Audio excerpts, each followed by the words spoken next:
Happy Solanki આજે બનાવશું આપણે પૌવા અને રવાનો નવો નાસ્તો। તો એના માટે લીધો છે આપણે રવો અને પૌવા અને દહીં, ટમેટા લીધા છે કટકી કરીને અને કાંદા લીધા છે કટકી કરીને, મરચાં અને સફેદ દાળ અડદની અને સાંભાર મસાલો, લસણ લીધું છે, જીરું, સૂકા મરચાં, સોડા, મીઠું, રાઈ અને લીમડો લીધો છે અને ધાણા અને ઈનો લેશું, તેલ લેશું અને પાણી બનાવવાની શરૂઆત કરશું। તો બનાવવાની શરૂઆત કરશું તો પૌવા નાખશું આમાં અને પાણી નાખી અને 2 મિનિટ સુધી ધોઈને મૂકી દઈશું અને ધોઈ નાખશું પહેલા।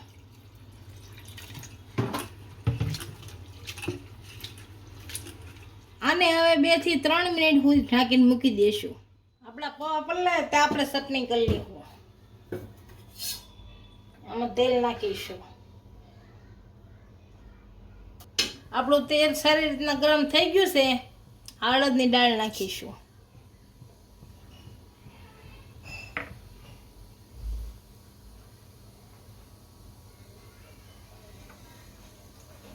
આ જીરું નાખીશું।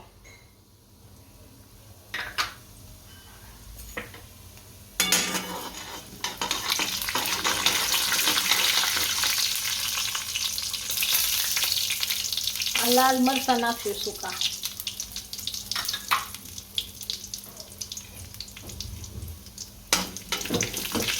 આ લસણની કળી નાખશું,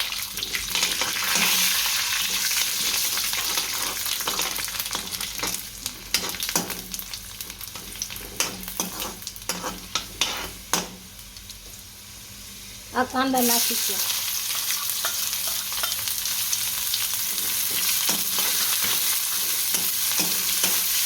સારી રીતના ગરમ કરી લેશું।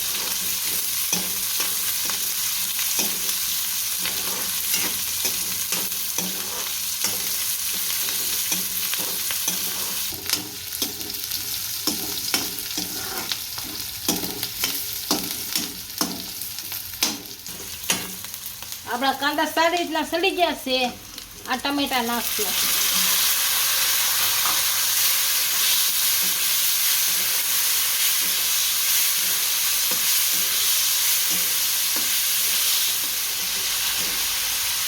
આમાં મીઠું નાખશું થોડું,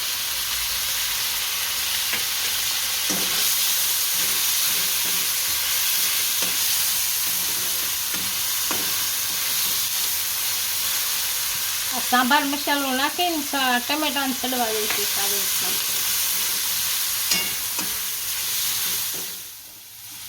બધી વસ્તુ સારી રીતના સડી ગઈ છે। નીચે ઉતારી લેવાનું, ગેસ બંધ કરી અને ઠરવા દઈશું। 2 થી 3 મિનિટ થઈ ગઈ છે। હવે જોઈ આપણા પૌવા પલળી ગયા કે નહીં, પલળી ગયા સારી રીતના પલળી ગયા છે। હવે આપણે રવો નાખીએ આમાં,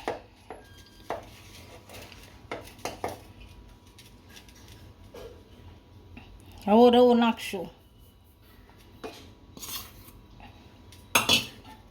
અને દહીં નાખી અને પલાળ દઈએ।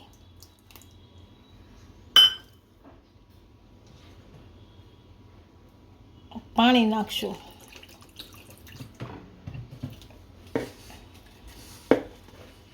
અને હલાવી નાખીને ભેળવી નાખશું સારું। આપણું બેટર આ રીતનું તૈયાર કરી લીધું છે। હવે 2 થી 3 મિનિટ સુધી ઢાંકીને મૂકી દઈશું। આપણું બેટર પલળે ત્યાં આપણે ચટણીનો જે મસાલો કર્યો હતો એ મિક્સરમાં કાઢી લઈશું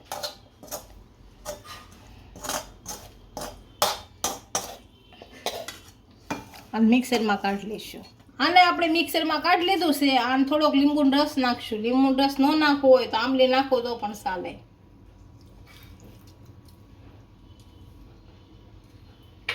થોડુંક પાણી નાખશું। આપણી ચટણી મિક્સરમાં કાઢી લીધી છે। આને વઘાર કરી લઈશું હવે।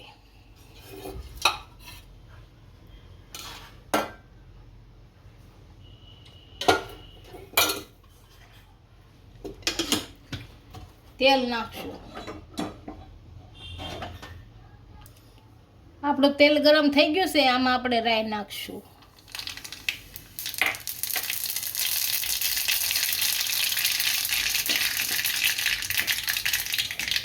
હવે લીમડો નાખશું. ગેસ બંધ કરી દઈશું. હવે નાખી દઈશું આમાં.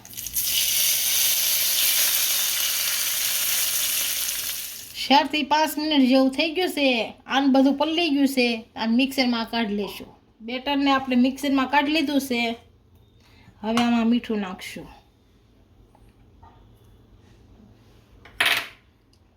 આપણે મરચાં નાખશું. આપણે ધાણા નાખશું.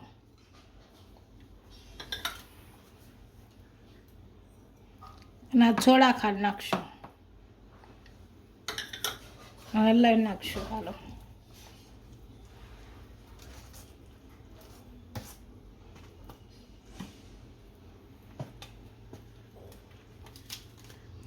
આ બધું સારી રીતના ભેળવી લીધું છે. હવે આપણે ઈનો નાખશું.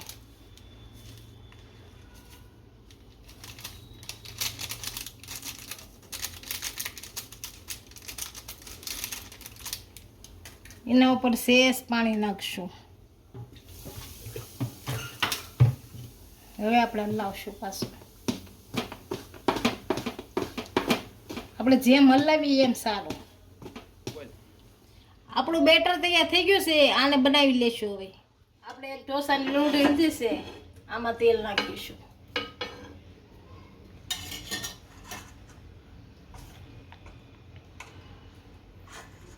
હવે બનાવી નાખશું આપણે.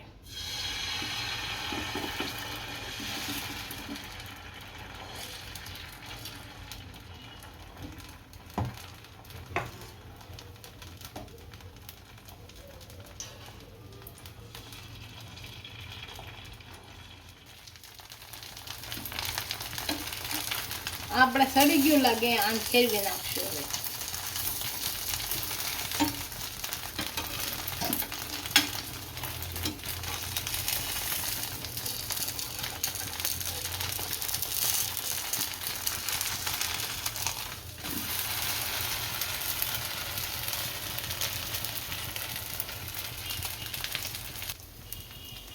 આપણે આ બે બાજુ સડી ગયું છે, તો આમ કાઢલી આ જ રીતે બધા બનાવી લઈશું. આપણે પૌવા અને રવાનો નાસ્તો તૈયાર થઈ ગયો છે. એને એક ડીશમાં સર્વ કરી લઈશું.